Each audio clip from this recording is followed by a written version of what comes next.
Assalamualaikum warahmatullahi wabarakatuh. Perkenalkan, nama saya Eli Anissa Fitri dengan NIM 180101011030. Di sini saya akan menjawab soal-soal final tes mata kuliah Pendidikan Keluarga dan Masyarakat, yang mana dosen pengampu Ibu Hajah Maisarah MPD. Langsung saja kita ke soal yang pertama.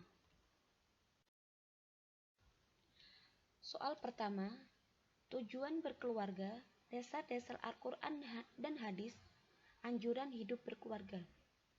Jawabannya, yang pertama, tujuan menikah yaitu 1. Melaksanakan sunnah Rasul, 2. Menguatkan ibadah sebagai benteng kokoh akhlak manusia, yang ketiga, menyempurnakan agama, yang keempat, mengikuti perintah Allah, yang kelima, mendapatkan keturunan.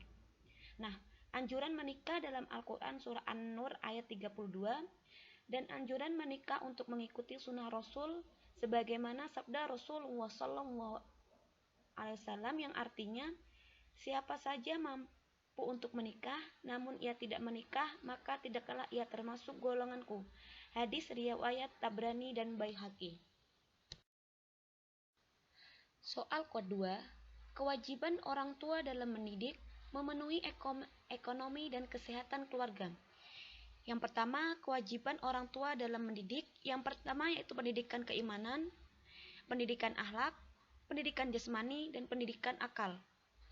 Nah, orang tua juga bertanggung jawab dalam memelihara dan membesarkan, mendidik dengan berbagai pengetahuan dan keterampilan yang berguna untuk hidupnya. Memenuhi ekonomi dan kesehatan keluarganya. Nah, kewajiban orang tua dalam memenuhi ekonomi keluarga yaitu memenuhi semua kebutuhan seperti sandang, pangan, dan papan. Dan orang tua wajib memenuhi dan menjaga kesehatan jasmani dan rohani keluarga agar sehat dan makmur. Soal ketiga, kebiasaan edukatif yang perlu ditanamkan orang tua pada anak dalam kehidupan berkeluarga dan masyarakat. Yang pertama, membina pergaulan anak dengan saudaranya dan teman sebaya, yaitu cari teman yang baik, saling menghargai dan menghormati, dan banyak lainnya.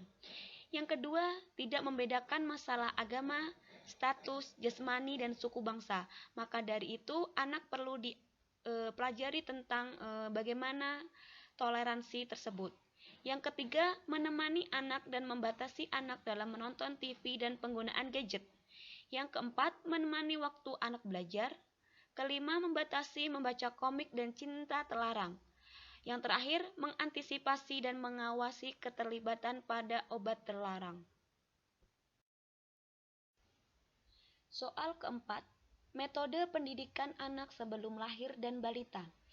Yaitu pendidikan anak sebelum lahir, yaitu rajin membacakan doa, menjalankan ibadah, berzikir, dialog, yaitu ajak anak dalam kandungan untuk berbicara karena mereka akan merespon dengan menendang, yaitu mengikuti kajian taklim.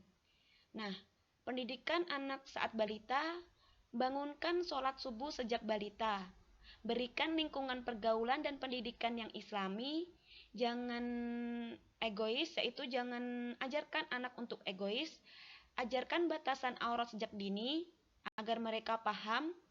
Yang terakhir, ajarkan nilai-nilai Islam secara langsung.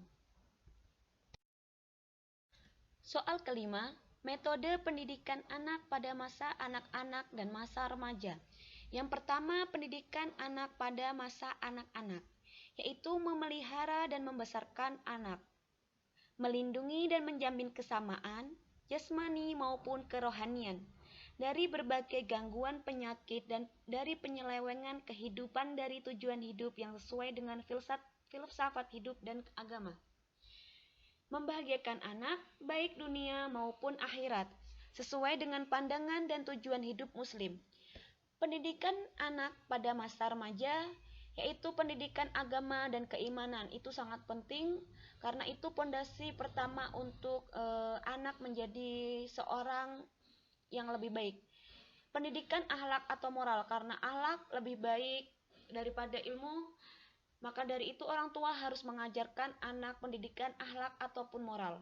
Yang ketiga, pendidikan intelektual atau akal, itu juga penting, bagaimana pola pikir mereka akan terbentuk, yaitu tergantung bagaimana pendidikan intelektual atau akal tersebut, yaitu pendidikan sosial.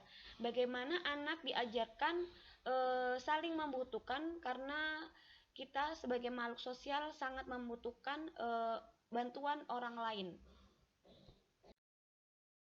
Soal keenam, pendidikan anak menjelang dewasa, yaitu berikan contoh yang baik, ciptakan suasana islami melalui pendidikan dan pergaulan, membiasakan membangunkan anak pada waktu subuh, ajarkan anak untuk selalu membawa peralatan sholat, kenalkan batasan aurat pada anak sejak dini, mendidik anak pramenikah, ajak anak berwisata islami.